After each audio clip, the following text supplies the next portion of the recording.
তুমি যদি এই বছর টিআরই 4 দেবে, বিপিএসসি টিআরই 4, তাহলে তোমাকে অবশ্যই জানতে হবে যে 40 নাম্বার কিভাবে ভাগ করা হয়েছে। Part 1, part 2, part 3। পার্ট 1 রয়েছে ল্যাঙ্গুয়েজ পেপার 30 মার্কস, পার্ট 2 রয়েছে তোমার সাবজেক্ট 80 মার্কস, আর পার্ট 3 হলো 40 নাম্বার জেনারেল স্টাডিজ। এইবার এই 40 নাম্বারটা কোন বিষয় কত নাম্বার রয়েছে? নামটা হলো জেনারেল স্টাডিজ, কিন্তু সেখানে অঙ্কও রয়েছে, সেখানে রিজনিংও রয়েছে, সেখানে কারেন্ট অ্যাফেয়ার্সও রয়েছে। অতএব তোমাকে জানতে হবে যে কোন বিষয়ে কত নাম্বার রয়েছে। তুমি না জেনে তুমি পরীক্ষার হলে পৌঁছে গেলে, সেখানে গিয়ে তুমি দেখলে যে পুরোটা কিন্তু গন্ডগোল হয়ে গেছে। অতএব একটু ঘর থেকে জেনে যাও, সময় এখনো আছে। নোটিফিকেশন খুব শীঘ্রই বার হবে, বেশি বেশি আর কি দেরি হবে না। এটা ডিসেম্বর, তো জানুয়ারির মধ্যে নোটিফিকেশন বার আর কি হয়ে যাবে, কিন্তু এখনো সময় আর কি আছে, 3 মাস 4 মাস তুমি টাইম পাবে পরীক্ষাটা ক্র্যাক করার জন্য। বড় জিনিস কিন্তু নয়, ঠিক আছে? তো 40 মার্কস তোমার কিভাবে ভাগ করা করেছে একটু আমি তোমাদেরকে আলোচনা করে দিচ্ছি, আর এইভাবে তোমরা পড়বে, পড়লে তোমাদের সুবিধা কি হবে। এবং একটা ভালো বইয়ের নাম বলে দেবো, সেই নামটা কিন্তু তুমি জেনে রাখো, ঠিক আছে? দেখো, প্রথমে বলবো আর কি যে 80 নাম্বার আর 40 নাম্বার 120 মার্কস মিলে তোমার মেরিট তৈরি হচ্ছে। তাহলে এই 40 মার্কস তোমার জন্য কিন্তু গুরুত্বপূর্ণ, তাই না? চলো শুরু করি আজকের বিষয়টা। ওখানে ম্যাথ রয়েছে, তোমার যে 9-10 রয়েছে না, পাটিগণিত, ম্যাথটা, অ্যারিথমেটিক, ওই 9-10 যে রয়েছে আর কি, তুমি যেগুলো আমাদের বাংলা মিডিয়ামে যে বইগুলো পশ্চিমবঙ্গ রয়েছে, তুমি এই বইগুলো পড়লে তোমার হয়ে যাবে। 9-10-এর যে ম্যাথ, সেই ম্যাথটা রয়েছে 8 নাম্বার। তাহলে 9-10-এর যে ম্যাথ, পাটিগণিত ম্যাথটা, সেখান থেকে 8 নাম্বার রয়েছে। এখানে 40-এর মধ্যে 8 হলো ম্যাথে গেল। 8 নাম্বার রয়েছে তোমার রিজনিং। তো প্রথম যে রয়েছে আর কি 8 নাম্বার, ওই বললাম না পাটিগণিত, ওর জন্য তুমি পড়তে পারো সুবীর দাস। সুবীর দাস বইটা তুমি আর কি প্র্যাকটিস করতে পারো, হয়ে যাবে।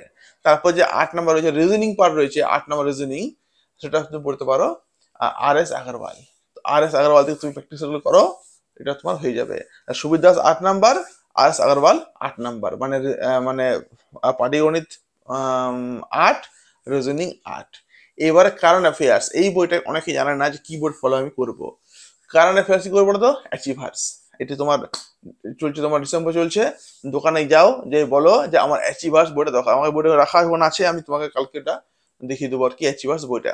তো অ্যাচিভার্স বইটা তুমি যাও, অ্যাচিভার্স বইটা তুমি যদি নাও, তোমার বিগত তোমার সমস্ত মাসগুলো তুমি পেয়ে আর কি যাবে, কোনো অসুবিধা নেই। 6 মাস 3 মাস এভাবে আর কি ওরা বিক্রি করে। অ্যাচিভার্স তুমি নিয়ে নাও, সেখান থেকে গুরুত্বপূর্ণ টপিকগুলো তুমি আর কি বানিয়ে নাও, অ্যাচিভার্সটা তুমি নিতে আর কি পারো। হুম। ওখানে রয়েছে 8 নাম্বার রয়েছে এটা।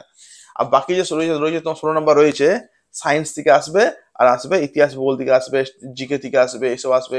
বিহারের জিকে, বিহারের ইতিহাস ভূগোল থেকে একদম কম আসে, 1-2 নাম্বার আসে, সেটা খুবই মাইনর, কিন্তু ম্যাক্সিমামটা এখান থেকে আর কি আসবে। তো তুমি বলবো আমি যে তুমি এগুলো কিন্তু ভালো করে করো।